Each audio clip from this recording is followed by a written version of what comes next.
After many years of seeing pictures of Jesus Christ and even watching movies about him, seeing a white man act the role of our Messiah, acting it so well that when we prayed as children, the actor's face is the Jesus that comes up in our minds. White man, with blonde and sometimes dark brown hair, blue eyes in some, green eyes in other, and brown eyes in most, looking so gentle and meek with a harmless smile on his face, as seen mostly in Catholic churches. If Jesus was a white man, it would mean his parents were also white and the people the same.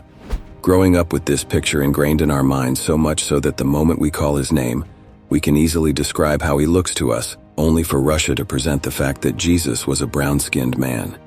If Jesus was a white man, it would mean his earthly parents, Mary and Joseph, were white, and so were the people of his day.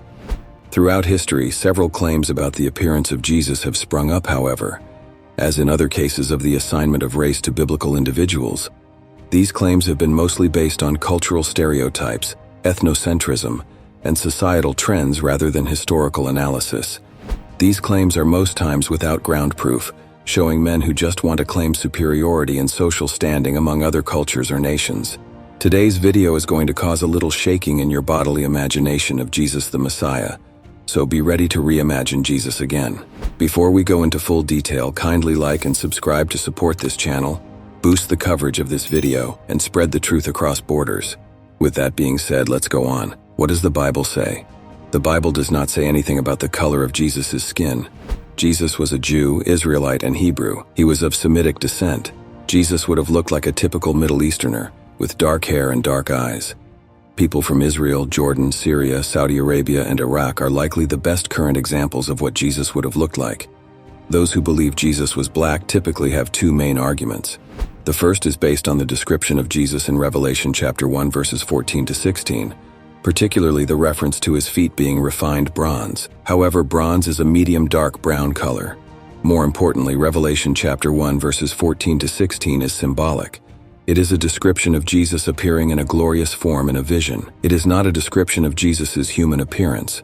Are we to believe that Jesus had eyes of fire in verse 14, a voice like raging waters in verse 15, 7 stars in his right hand, a sword in his mouth, and a face as bright as the sun, verse 16?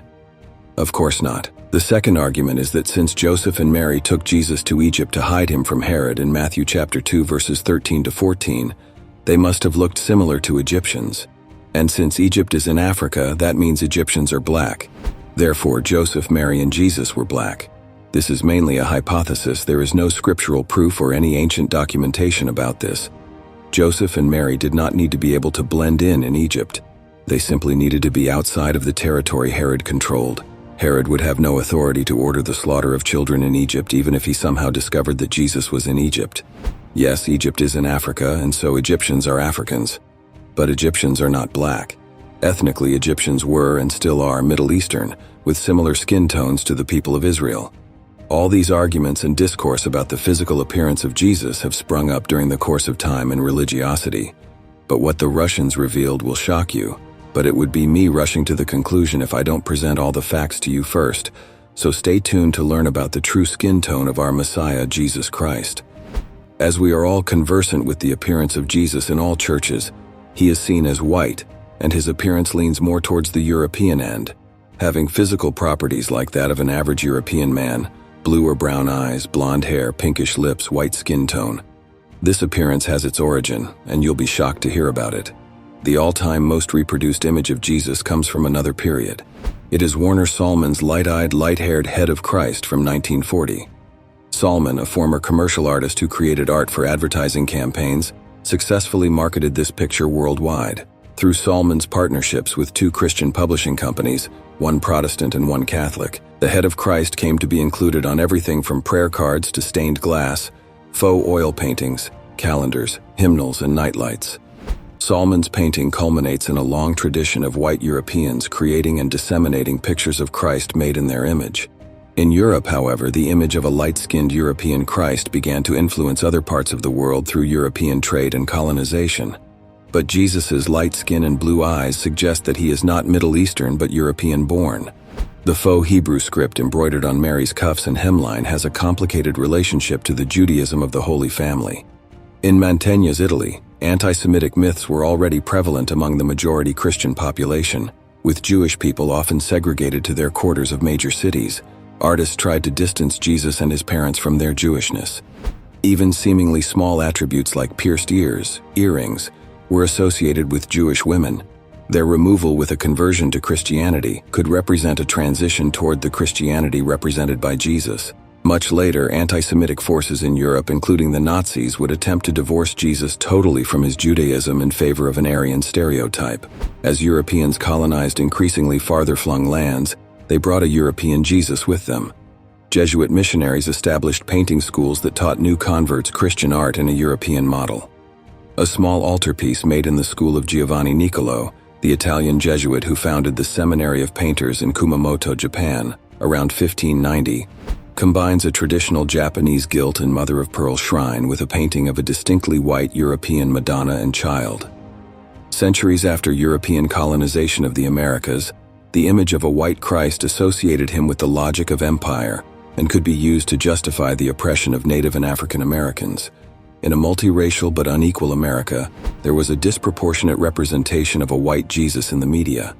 It wasn't only Warner Sallman's Head of Christ that was depicted widely. A large proportion of actors who have played Jesus on television and film have been white with blue eyes.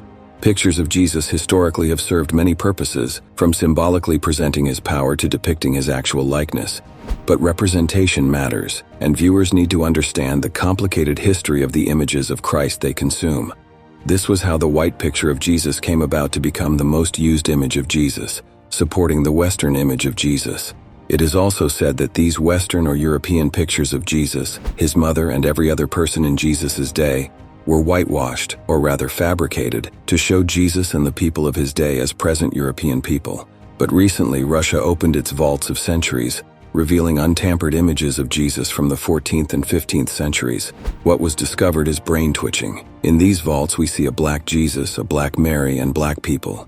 Russia's president ordered the movement of these artifacts from Russia's museum to a Catholic cathedral in Moscow.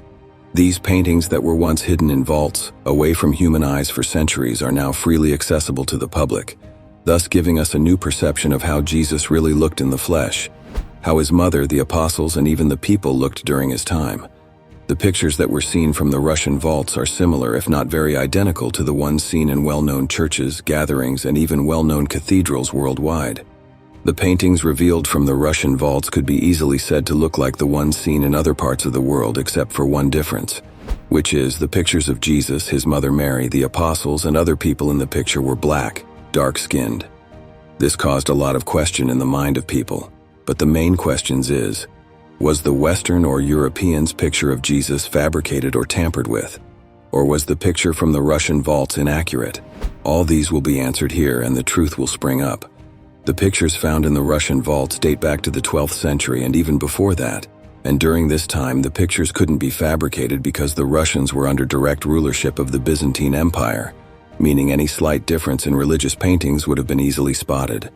After all, the painting of Jesus, his mother, and his apostles showed their skin tone as black. The paintings brought out of the vaults are known as the Russian icons, containing extensive pictures of Jesus about his era and life.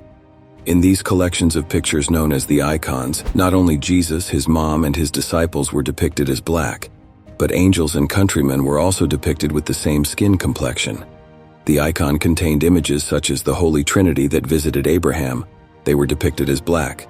Apostle Paul and Peter, who were seen as the two major leaders of the Christian race, were seen as light-skinned in European pictures, but in the icon they are black. To go further, it is no surprise that all the religious pictures generated by the Europeans are all white, and the Russian icons countered all of them, even down to the pre-Jesus era. The icon portrayed Angel Gabriel as black during the encounter with Mary pertaining Jesus' birth. The mother of Jesus, Mary, is closely tied to the protection of Constantinople. She is highly regarded as the guardian and patroness of the Byzantine Empire. Therefore, seeing that the Byzantine holds Mary in high esteem, they would hardly fabricate her image into fitting what is not. In this image, both Virgin Mary and Jesus are portrayed as black, not white. In conclusion, why are the pictures from the Russian vaults portraying black while the rest of the world is showing white? And does aging affect these pictures, causing them to darken? To answer this, let's go back to the time of the Byzantine War with the Mongols. The Byzantines were the governing body for Russia. They had all painting in common, until the invasions of the Mongols, which disrupted the Russian and Byzantine connection, with the Russians left alone. Their artworks were protected during the era of whitewashing paintings during the European colonization, thereby proving its originality of Jesus's true color. And about aging, it's a weak argument, because if colors do darken with time, why was it only the skin that darkened? All colors from the icon were intact. Therefore, there are other pictures in the Russian icons that show white-skinned people, therefore proving aging to be a false argument. Jesus is black. If you enjoyed this video and you'd love to get more insight into Christianity, please like and subscribe. God bless you.